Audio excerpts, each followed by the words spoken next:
Today I'm spending the day with my good friend David from Wainwrights Honey.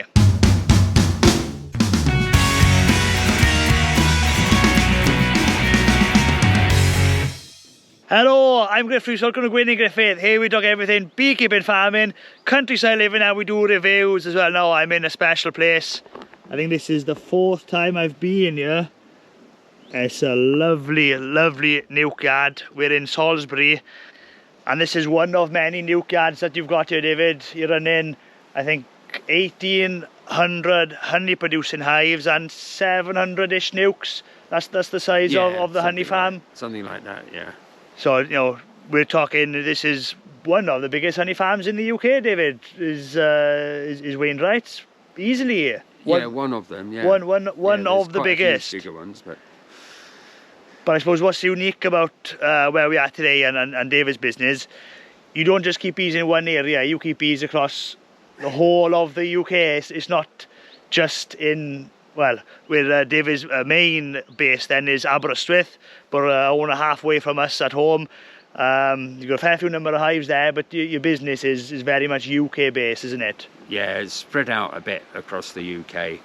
So we've got different bases in different regions, and then we've got a group of hives around that region, you know. So we've got, like, this is our Salisbury Plain region, and we've got about 600 hives down here plus nukes, and we've got a little base down in Warminster where we keep all our equipment, and then we've got another base in Shropshire, and then another base in Herefordshire. And another thing that's unique about David's business is all the honey you produce, you jar and you sell it as well. So it's no surprise if, for those of you who don't know David sells a lot of honey into Marks and Spencer's and a few prestigious places, and well, right across the UK you sell honey. Yeah. He's got a big bottling unit in Aberystwyth as well.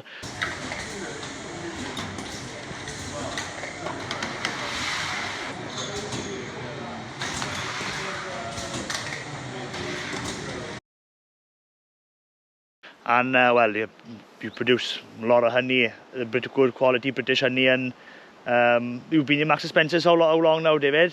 Oh, quite a long time now, maybe 12 years or something. So chances is if you've had Marks and Spencer's honey, it's from David. Yes.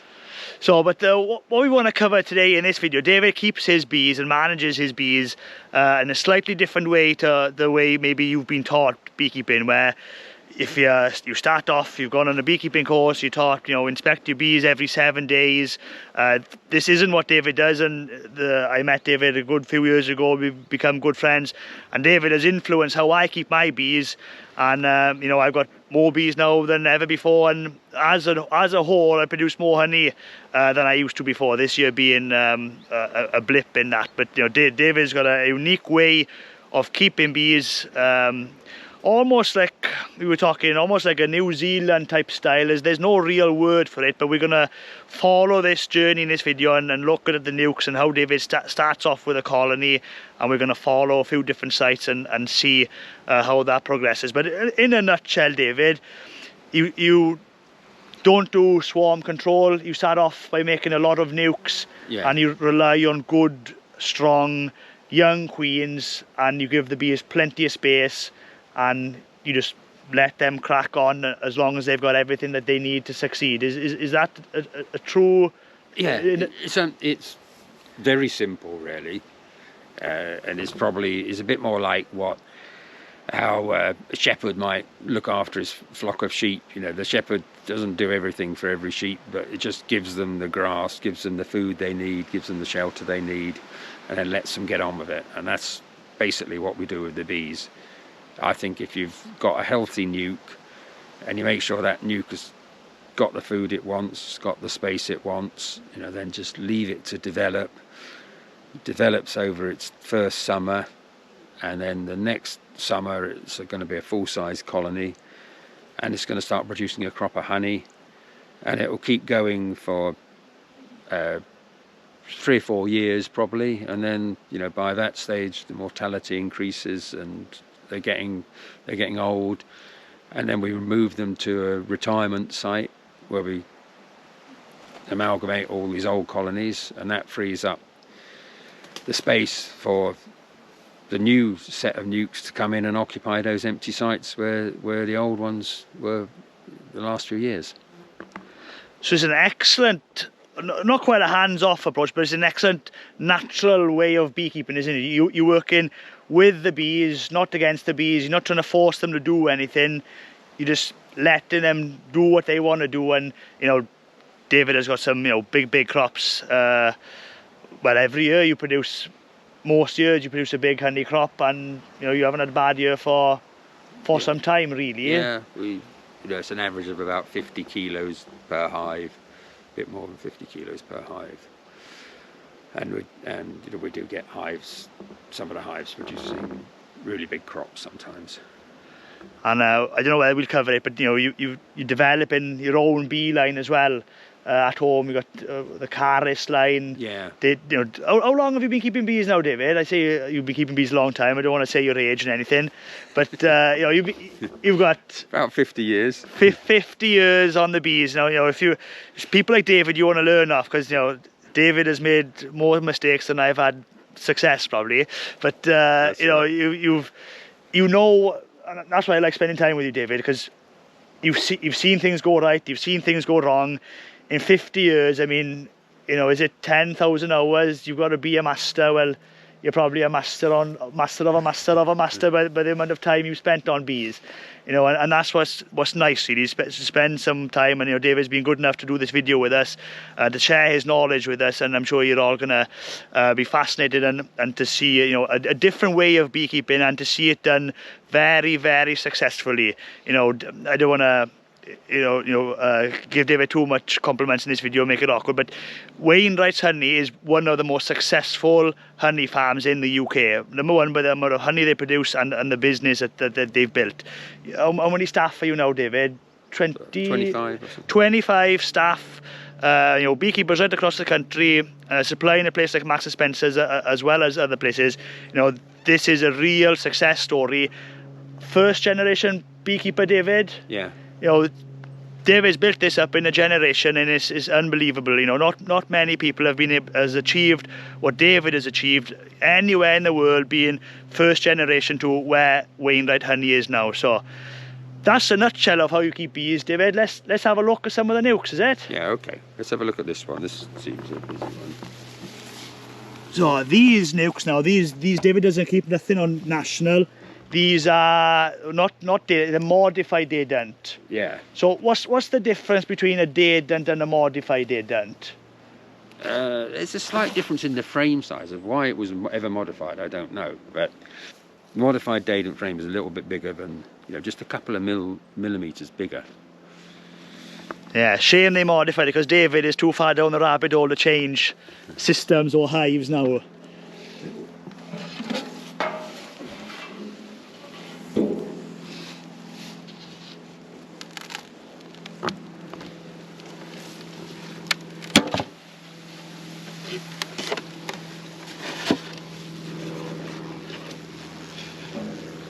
Very calm bees. Yeah. Now talk us through how you make up a nuc then, David, because you do it a bit different to the way I do it. You don't start off with 3, 4, 5 frames, much simpler than that. Yeah, I mean, when I started making nucs, well, you know, when I was shown, or when I did my apprenticeship, you know, the idea was to make a nuc, actually used to fill the whole box with 6 frames to make a nuc.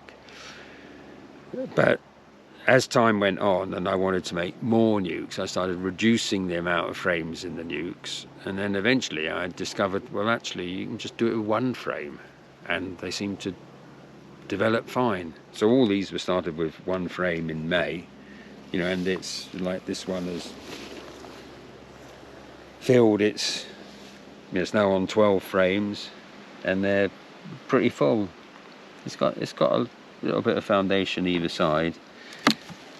Well, that's not foundation. No, that's full of honey. That is. Full of honey. This one's probably more likely to be foundation. It's got 1 bit of foundation left over, so that's a full-size colony basically, and it's only originated from 1 frame. So I haven't found there's much to be gained by making them 2 frames is better to make more and make them on 1 frame. So our process for making nucs is we usually start in end of April or beginning of May, and we get queen cells from Nicky, from Border Honey. We've got some incubator boxes we've made, so we can go up there and get a box with 250 queen cells. It keeps them warm, and then we get all our equipment ready. We've got all our nucs ready, prepared, our nuc boxes with frames in them, and we come to a site. We work. There's kind of like a recipe for nuc making, and it never varies. We just stick to that recipe. So first thing is go through the colony, find the queen, put her to one side in a box on the frame. Now you've got the queen's safe. You can find 2 nice frames in that colony with good seal brood and plenty of bees. Put 1 frame in each nuc box, together with a couple of drawn combs and some foundation. And then get your queen cell, pop your queen cell into the top, close up the box, and then keep repeating that time after time. Get as many done as you can in a day. So we've got our 250 cells. We've got to make most of those nucs on day 1. We can make a few on day 2, but those cells are going to be hatching on the 3rd day. So we aim to try and get the bulk of them done on the first day of nuc making. So we make all those nucs, we put them in our vehicles. You've got to make sure there's good ventilation around those nucs. You can't pile loads of nucs, even though we've only got 1 frame in the box, and you think, well, they've got plenty of air, but actually, they can get quite agitated on that first day. So they've got to have good ventilation. If it's a hot day, we'll drop them somewhere under a tree in a shady place and just make a pile there, and then come back later on in the day. But then by the end of the day, we come back to the nursery site like this, and all the stands are clear. Like this year, we populated the whole of this site in 1 day. We just came back with our 250 nucs, and we filled the whole place with nucs in one go. And then, so we put all the nucs out at about 7:30, then put them all out, then open them up, and if we've done everything right, they won't be agitated or stressed out. You won't get loads of bees rushing out. You just get a couple of bees poking their heads out to look around and going back in again. Then we give every nuc a good feed, about 2.5 litres of syrup. Then we close it up, we'll put the lid back on, and then we just leave it for a month. We don't go near it or check it or do anything. We just leave the whole lot of them for a month. They've got their queen cell, they've got their bees, the brood is going to hatch out. They've got enough stores, even if it rains for a month, they'll be okay. So they're just best left on their own. And then we come back and check them after a month or 6 weeks. And we find the ones that have failed to mate. It's usually about 25%. And take those away. And then we leave the rest just to develop.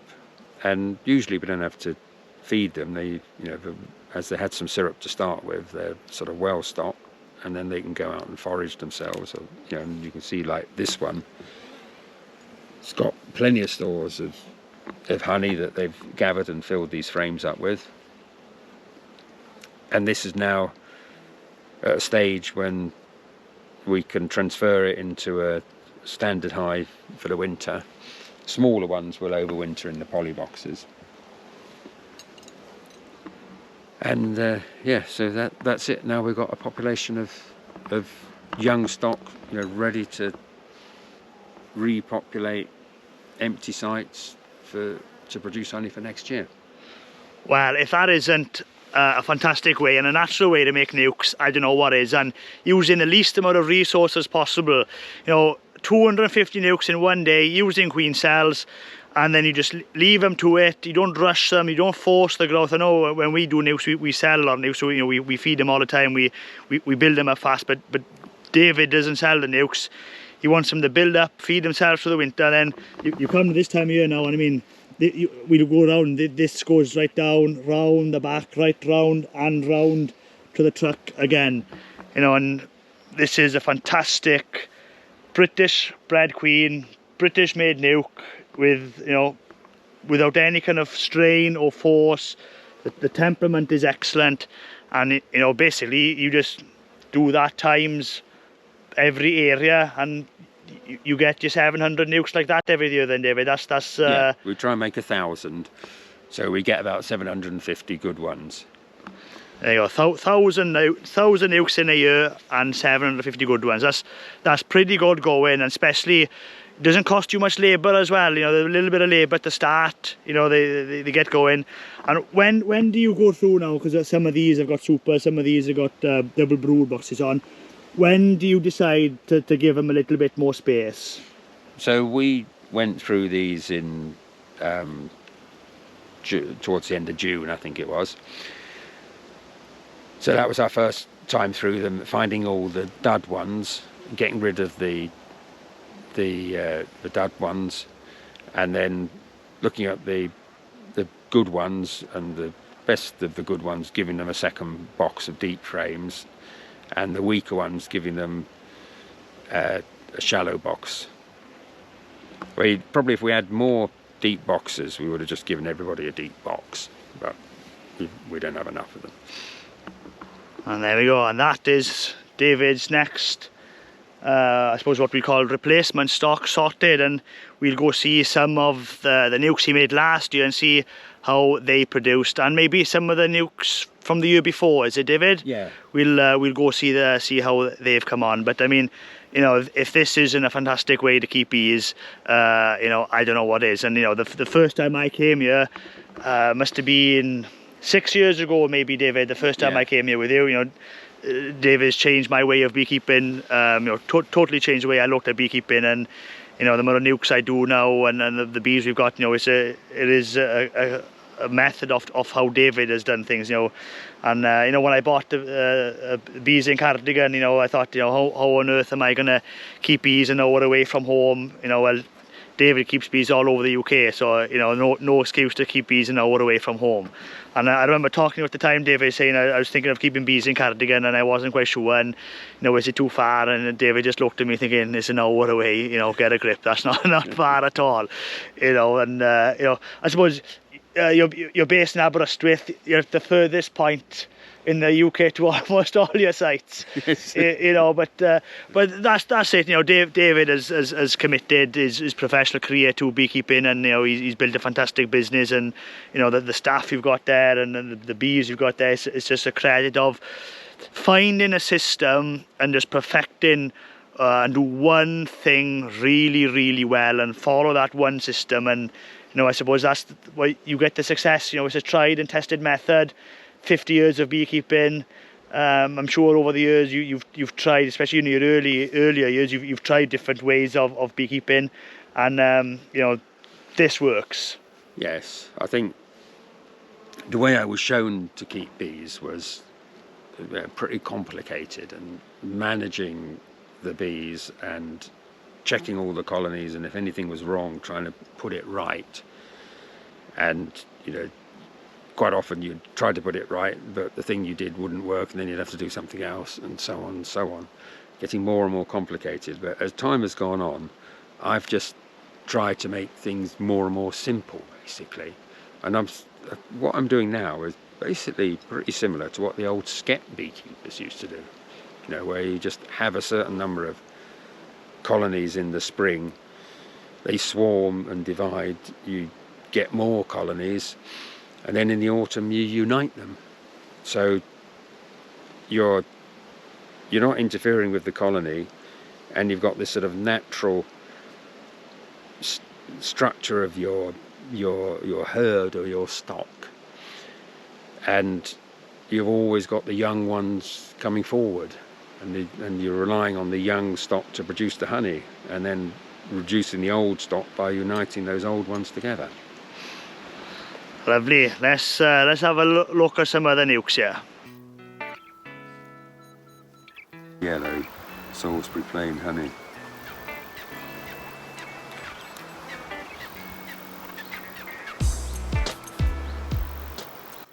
Is that a great taste winning honey there, David? I reckon.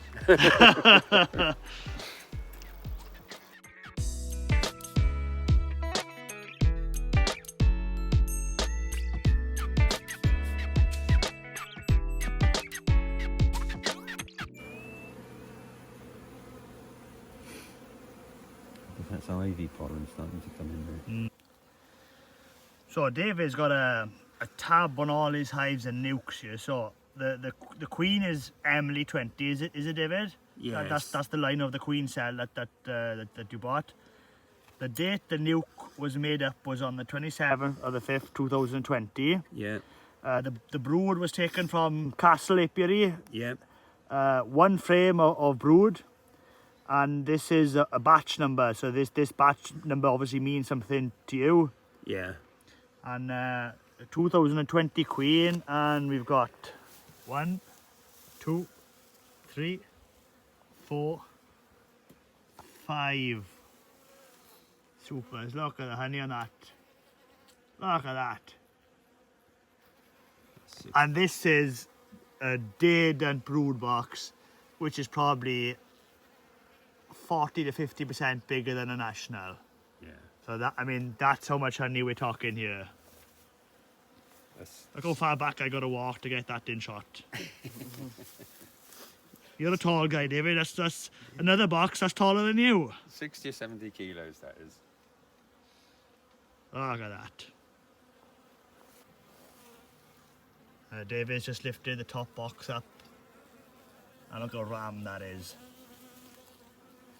And this hive now is this the spring and summer, or is this just the summer for this hive? Just the summer. So this is just the summer. The spring crop's already taken off. And how many nukes did you say we've got on this site? We've got about 150 now. So there's 150 nukes on this site, and this hive has still produced that much honey. Yeah. Wow.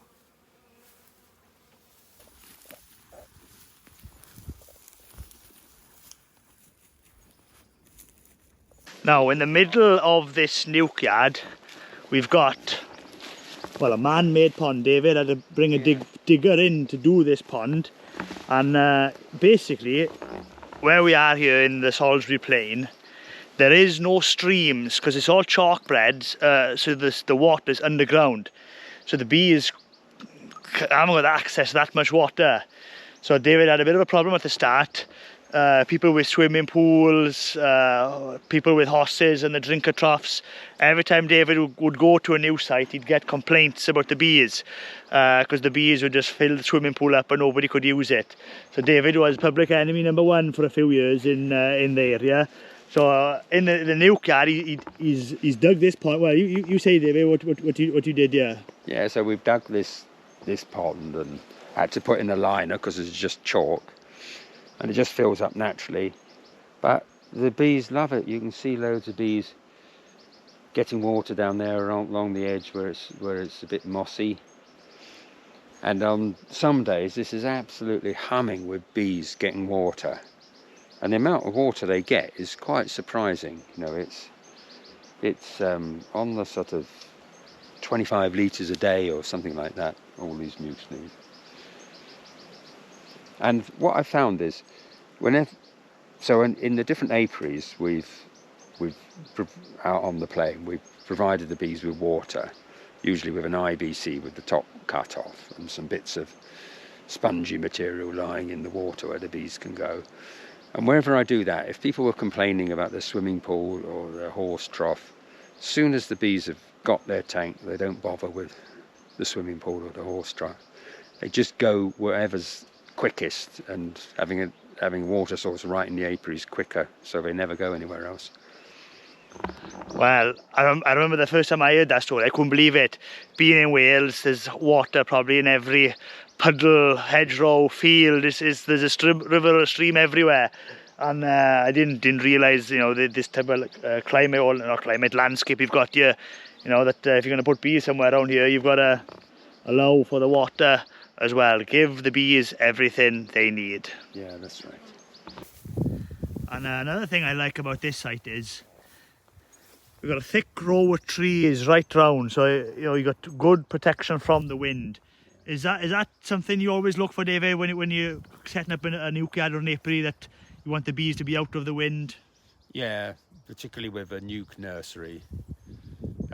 You know, some of the apiaries we can't really, bees have got to contend with the wind, but with a nursery, yeah, we want to have it as nice and sheltered and an easy access to get the vehicle round it.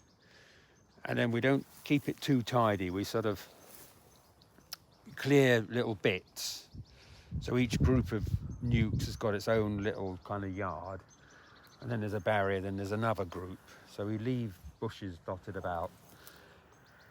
And I think they make landmarks so the queens can find their own hive again easily. If we had it all sort of neat and tidy and everything in straight rows, I think you'd get a lot of drifting and confusion. You wouldn't get such good mating success rate. And the colours, you try not to have the same colour next door to each other. So you look at these nucs, they're a similar type of colour, but they're not, the same colours are not together. That's done on purpose. That's right. That's one thing I've noticed, David. You got funny looking rails here. It's a hardwood, creosoted, almost looks like a miniature, like a railway sleeper. What wood is that? So it is railway sleepers that have been sawn up. So they're good quality wood, and then it's boiled in tar. And then we get it sawn up by Gaynor down in the valley. And what we want with these hive stands is a good solid wood that is just going to last for years, that we don't have to worry about the stands rotting and having to be replaced regularly. So the only way we've found to do that is to get these old railway sleepers, which then last for years.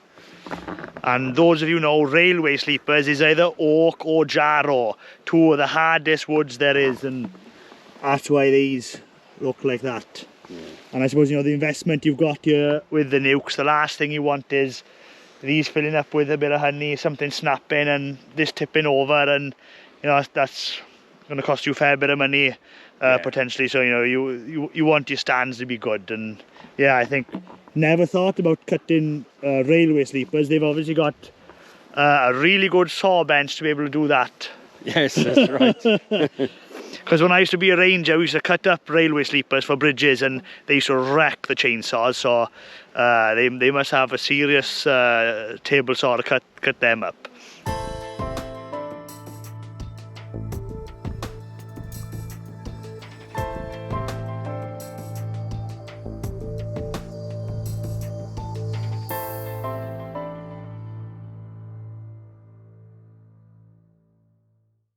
So we're on one of David's honey sites, and look at this, it's like being in New York, the skyscrapers in the countryside here. The hives obviously thriving here. Now, what have we got here? We've got a DB queen. Yeah, buckfast type. Buckfast type, oh well, Danish buckfast. The D for Danish, David, yeah. Is it? Yeah. And these were made May 2022, so the queens are 2-year-old, and well, it looks like they're doing really well here, David. Let's let's have a peep, is it? See if there's some honey in these towers.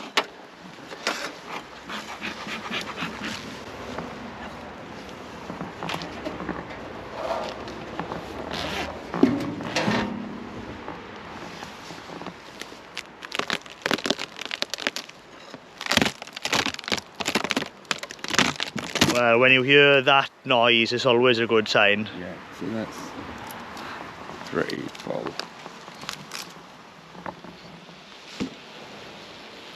Look at that. Full.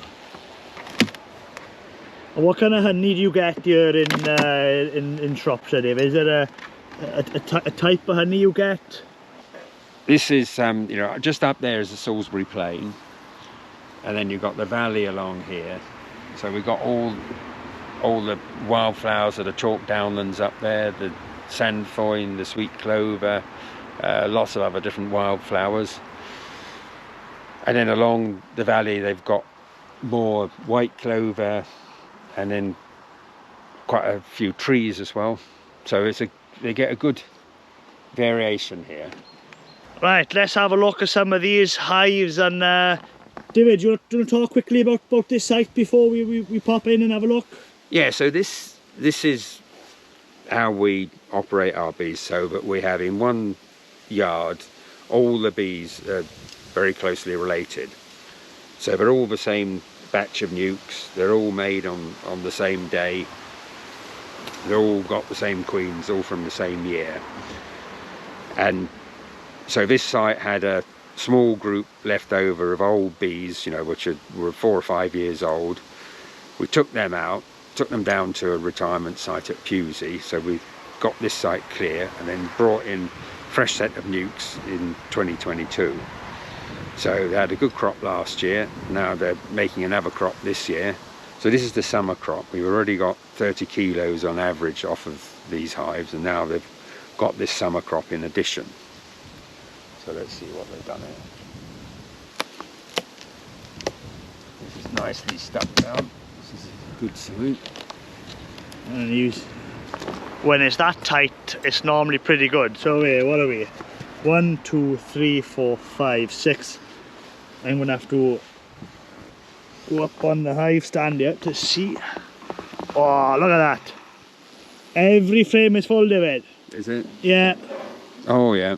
Filled to the top. We should have given them more boxes. Yeah, well, I had some empty ones you could have had, David. Look at that, boys. And it's already made 30 kilos. Yes. Full to the brim. They could have filled another box, guaranteed. Yeah, they could have done easily another 1, box or 2. 2, 3, 4, 5, 6 dead and supers full. Look how quiet these bees are. Oh, look at that. That is solid. That is totally solid. Yeah, dripping.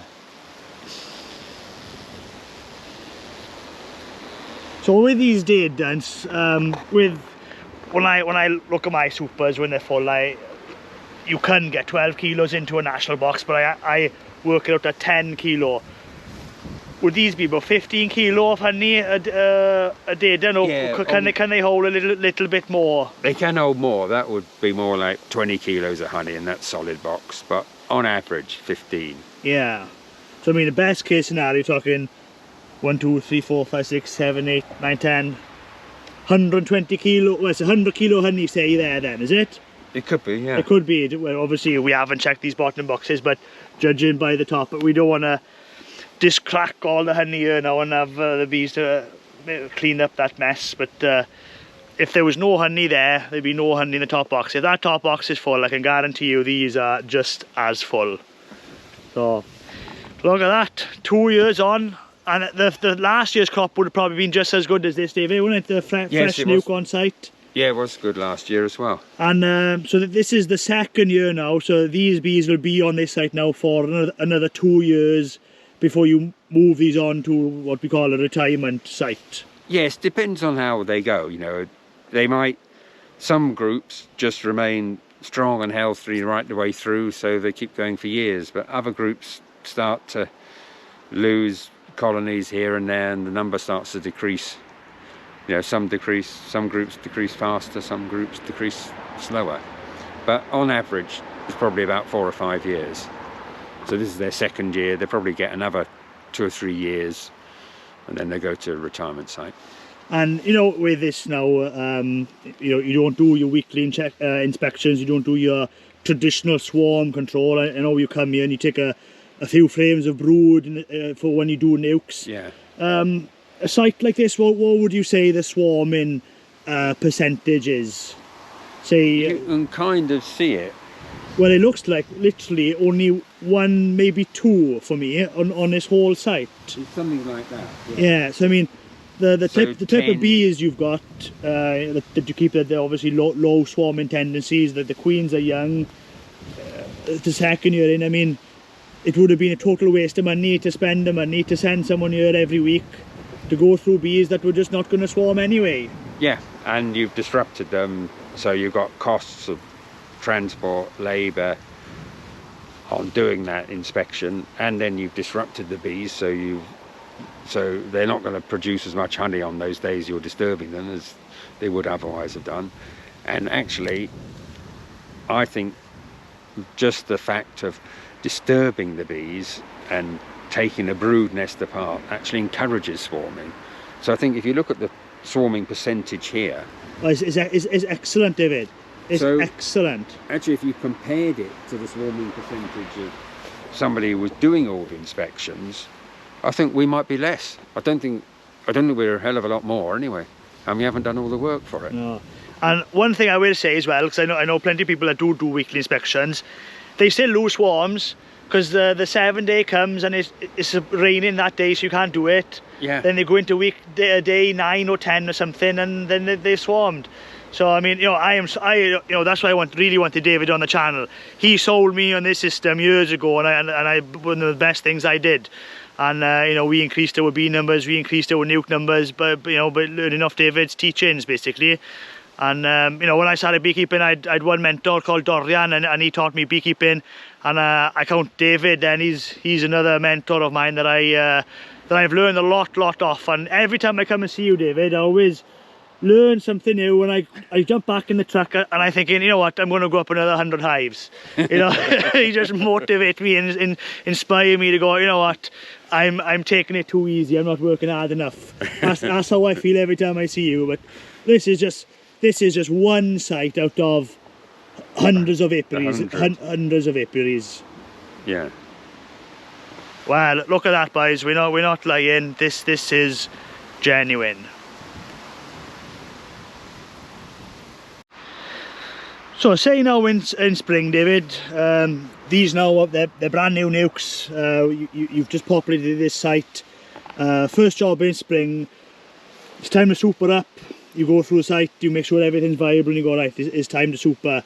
You do things a little bit different. You don't go around and put the queen here on and give everything one super. You do things a little bit different. How do you do it here at Wainwright? Well, what we try and do is get all the boxes on in spring. So each hive has got about we've got on average about 5.5 boxes per hive. So we try and get everything with 5 or 6 boxes on, which seems mad at the time because you think, why do they need all this space? You know, they've only just started. But the thing is, once we got the boxes on there, if there is a massive honey flow, they're ready for it. They've got all the space they're going to need, and they can take advantage of it. What used to happen would be that we'd go round and we'd put 1 or 2 on because we thought they'll get cold if we give them too much space. So we'd just give them 1 or 2, and then the weather would turn good and they'd quickly fill those, and then we've got to somehow rush around 1,800 hives, giving everybody another couple of boxes, all within a couple of days. You can't do it. It's very stressful. So it's better to get all the boxes on first. I don't think it does any harm to the bees, and then that they've got that space ready to go. It's very different from what I was taught by old Rouse. You know, he used to follow Manley's method, and I was reading Manley's book recently, and he said that his aim was to get 1 box for every hive, to have a box by the end of May, which just seems incredible to me. Like, how did they survive with only 1 box? Because our bees would have filled that box by the first week in May. Yeah, I often think that too, looking back. I just think bees have improved over the years, just like, you know, like cows have improved. Do you think that could be the case, or do you think the weather's getting better, the climate is a little bit better, or there's more forage now with, you know, growing of crops? I'm not sure, but one thing is, I just think he should have given them more boxes, because I think even with the conditions he had, the bees he had, if he'd have given them more boxes, I think they would have filled more boxes. But I think, you know, there are factors at play as well, you know, and it's strange to think that we can get more honey now than what they could get back in the 50s, because in the 50s everything was so much better. The bee forage was so much better. There was so much more of it. But maybe it just means that there was always enough forage. There was more then, but there just wasn't enough bees to utilize it. And I think even today we've got, although there's a lot of forage we've lost, the forage we do have is ample for all the bees that we have to use it. So maybe it was just the way they were managing their bees was, you know, the way you're doing it now. If they would have done the same back then, and that's what I want to say as well. Yeah. When David said rose, that is the original rose honey. So when you go to the shops, Tesco's, and you see rose honey, that company now has been bought and sold a few times. But the original bee farmer that set up that business, you were an apprentice there, David? Yeah, that's right. Yeah, for David Rouse. Yeah. But another factor we've got to bear in mind is farming practices. You know, there's been, back in the days of David Rouse, people were still spraying DDT and all sorts of highly toxic chemicals, and there was no thought to the pollinators. You know, they would drive the sprayer right past the hives in the middle of a day when all the bees were out and poison loads of bees, and and there was no regulations, and the attitude was they didn't care.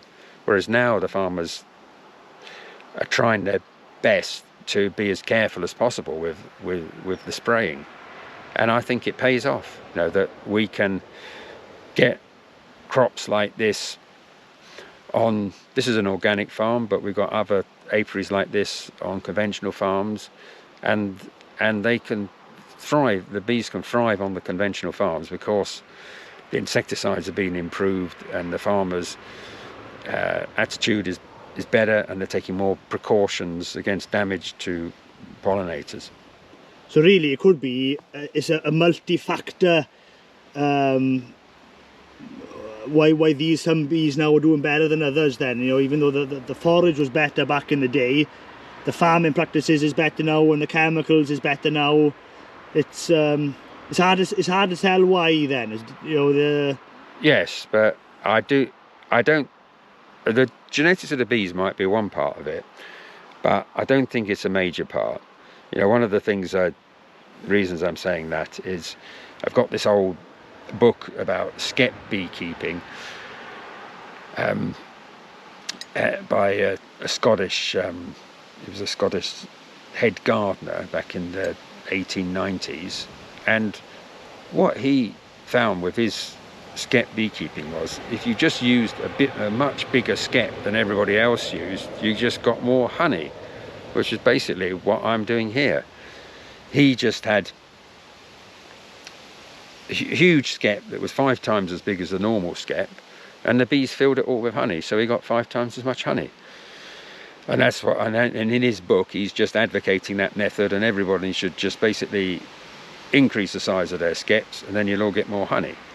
So the bees could produce more if they were given the space, and probably over the generations they would adapt to the habit of producing more honey. And that's exactly what I'm trying to do here. And another skyscraper. Well, that's a bit of food for thought for everybody. Let us know in the comments what do you guys think.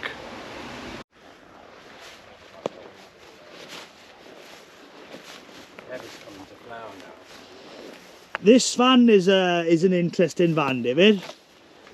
Full 4-wheel drive. Yeah. Massive payload. probably, how much weight can this, 2 ton, something like that? A bit, 2 and a bit ton, yeah. 2 and a bit ton. Toolboxes in the bottom. Was this custom built for you or second hand? What's the story behind this van, David? It was a snowplow up in Scottish hospitals. So it had a salt sprayer on the back and a snowplow on the front. And then I've had that back put on it and the boxes and stuff. Yeah, so it is a really good van. And the good thing for me about this van is it's good on motorways. You can put it on the cruise control at 56 miles an hour and it just trundles along behind all the other lorries. You don't have to do very much. It's very comfortable and easy for travelling about. And it is 4-wheel drive, so it's pretty good. It's not brilliant at 4-wheel drive, but pretty good at getting in and out, and it's got a good payload. So yeah, it's been a great van. And you can sleep in the back if you want to. You could do, but I prefer to put a camp bed in the back there and you've got plenty of space. I bet you slept in there a few times, haven't you? Yep, off on the heather, that's the plan. So we're on another site and look at this. Look what David's found. Another skyscraper. Dripping. Nice golden We're going to have to have a taste of that, I think, yeah, David. I think so. We'll get the finger up on that. It's very rich golden colour.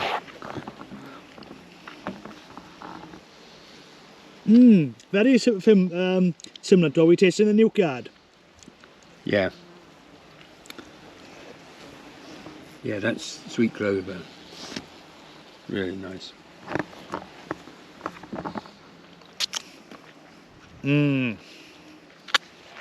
That is nice. What are we talking? So we got 1, 2, 3, 4, 5, 6 supers of honey, and this site is. So we got Nikki. That's Nikki from Border Honey. Last year's nucs, May last year, and that's the site. So pretty good. Can't fault that, David. No. And what was the spring crop like off this site? Oh, this was pretty good in the spring as well. 30 kilos, something like that? Something like that, yeah. Yeah.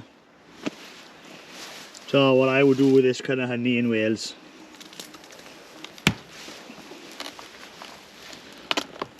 This one's just as full. Oh yeah. Just as full. 6 boxes. Maybe 6 and a bit. a little bit empty there, but full there and full there. But yeah. 1, 2, 3, 4, 5, 6. Well, 7 supers here, 6 full ones, and most of the top one. Which is what you want, because you want to have you don't want to see it filled to the top, because then they could always have produced more. Yeah, so this way, if there's a little bit of space in the top super, you know you've got the absolute maximum that this hive could have produced. So if you go back and everything's rammed, shame we didn't have another box on top to try to get a bit more in. So we probably started with 5 boxes on everything, and then this one wasn't as good, so a couple of boxes were taken off of this. Yeah, you see that hasn't done no, the hive is strong, but the bees a bit too late to get up into that one now. Yeah. So you've done what we do. You take from the weak and give to the strong. Yeah. So the strong ones have got more than 5. Yeah, this isn't doing much at all. But you know, this proves as well. I mean, as good as your system is, nothing is 100%. No. And you know, this is farming at the end of the day. And you know, you got still a strong hive here, but you know, something went wrong. Maybe they swarmed, or the queen wasn't as good as the rest. You know, you're dealing with so many variables when with bees. They're mated outside. You don't know how well things are mated or how well they're going to do on site. But you know, if you look around this site, they've done pretty good. There's quite a bit of honey here. And now when we talk about our crops, you know, how much kilos per hive we've got, we base it on the number of hives we got in the spring. So this side well, you can see it's all, there's no gaps, it's all full up.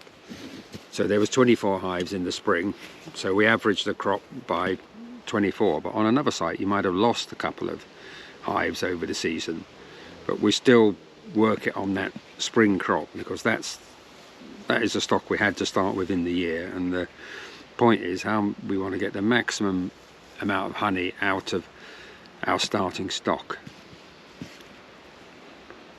You enjoying the tour, Andy? Great, like really informative. For those that don't know, Andy used to work for David back in the day. Yes. Spinning honey out years ago. Yeah, former employee. It's a great time. Really great place. And this group of bees here is a group of nucs we made last year.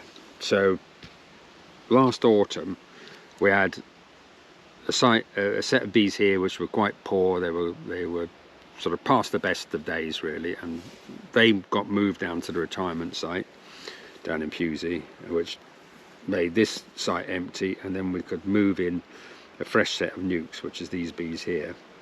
And you can see they've done pretty well in their first year. They'll probably do a bit better in their second year, and then they'll have another couple of years or so before they go down to retirement as well. There you go, very interesting, guys. I'm having a really good day out. Right, we're on the last site with David now, and this is an older site. This is, I suppose, the end of the cycle, which we've seen, which we look at the life cycle or the beekeeping cycle that David runs. We start off with a nuc, you populate the site, they stay there for a few years, and then what tends to happen then is you start getting gaps. So you can see this was a full site at one time, and the bees are still very productive. You can see where the supers, but you get more mortality. There's a life cycle to beekeeping. Things are supposed to die just like any other animal, and it's one thing I've learned off David over the years is, there's no point trying to keep an old hive going. They are supposed to die out, and that gives you a chance to melt the old frames or put fresh frames in, clean the hive, and then set up fresh again with a new box and a new nuc. And this is what tends to happen. Look at this, it's still very productive, and these were made in, we got Ivan 19, so in 2019. Is that right, how I explained that, David? Yeah, that's right. So this was a set of nucs we made in 2019. It's about 5 years ago. So we set up this site with these nucs, and it was full. There was 24, all these stands were full up, and it's kind of half full now. So there's mortality every year, roughly 20-25% or something, with the some in the summer, some in the winter, and it gradually nibbles away at the colonies. It gets faster as the colonies get older, and eventually you end up with the site half full like this. So what we're going to do here is, once we crop this honey, we'll take these ones down to the Pewsey, which is our main retirement site, and then that has opened up this whole site for a new set of nucs to come in. So those ones we saw at Strawberry Hill, we'll take 24 of those, and this will be one of the sites that they'll be going to. So this will be fresh set of bees ready for next year. Meanwhile, down at the retirement site, if we end up with too many colonies down there, we'll unite colonies together. So we might unite this 12 onto another 12 old ones, just to reduce the number of old ones. So we're trying to have a steady number of hives. We're not trying to increase. So if we have too many, then we unite them together, and that's our method of reducing the number down. And farmers do this all the time, but in beekeeping it's hard. So say you were a cow farmer, you keep a cow for so many years, it's brought calves for so many years, and then that cow's gone old. Well, you sell that off as barren in the mart, and you still get good money for it. But in beekeeping you haven't got that, and I suppose, this what we're talking about today is David's method of beekeeping. tried and tested, and it works for David, and I use a similar method myself and it works for me. But this isn't the only method of keeping bees. You know, some people may be tempted to requeen some of these hives, or split these up into multiple nucs and add queens in. You know, there's loads of different ways. This is David's method, and it works for David, and you know, over the years he's found this to be the best for him. So we're not saying everybody's got to do this, but this is just a very good method and an interesting method. And you know, this site proves, you know, what David's seeing, and you know, this will get populated, fresh nucs, and you know, another 4 or 5 years it'll be a high honey producing site without much problems. Yeah. Well, let's see some of these big sites, hives, and see if even these old hives can produce some nice honey. 1, 2, 3, 4, 5. If I come up on the stand with David, and look at that, full to the brim, bar these 2 frames, and that big one there, that one was 5 as well. So you know, these older hives still produce a crop. You know, I suppose just as well as some of the younger colonies, crop wise. It's just as a whole, percentage wise, the mortality rate on the older hives is a lot more, and you just get more problems, and that's where you get these gaps. That's basically what David doesn't want across all his sites, to try and keep the problems low and the bees full of honey. And you know, we've definitely seen that in this video. So if anybody is thinking of using this method, give it a go. It's not the only way of keeping bees, but it's a very good way of keeping bees. Here's another one. 1, 2, 3. This is a 4 boxer. Look at that. I'd be happy with that, David. I'm pretty happy with it as well. Yeah, if they all get 4 boxes, then that's fine. If you were on national, I'd buy your old colonies off you. Yeah, that's one thing I've learned of people like David as well, is the quality of stocks you've got. So you know, you don't just keep any type of bee. You keep a good honey producing colony, a tried and tested one, and you know, we've seen that today. And you know, a fair play to you, David. A credit to how you keep bees. You're an inspiration to a lot of bee farmers and a lot of beekeepers. What you've achieved is excellent. And you know, I know you've got a really good team as well, but well done. You know, you've certainly inspired me, and I look up to you as a beekeeper, and I'm sure a lot more people over the years will look up to you as well. And you're doing a fantastic job for British honey. So thank you. From every beekeeper on Gwyn and Griffith U channel, we'd all clap for David. He's done a really good job. Well, that's it for this video. Hopefully you enjoyed it, and don't worry, we will be seeing more of David. We're actually going to do another video extracting the honey. David's got a fantastic honey house, well, honey factory more than a honey house, and we're going to go over there and we're going to see that in depth. He's got some fantastic extracting equipment, probably some kit you wouldn't have seen before. It's from a lot of fancy kit from New Zealand. State-of-the-art equipment. I'm sure you guys are going to really enjoy watching that video, so stay tuned for that video. Otherwise, it's goodbye from me, goodbye from Andy, See you next week, guys. and goodbye from David. Goodbye.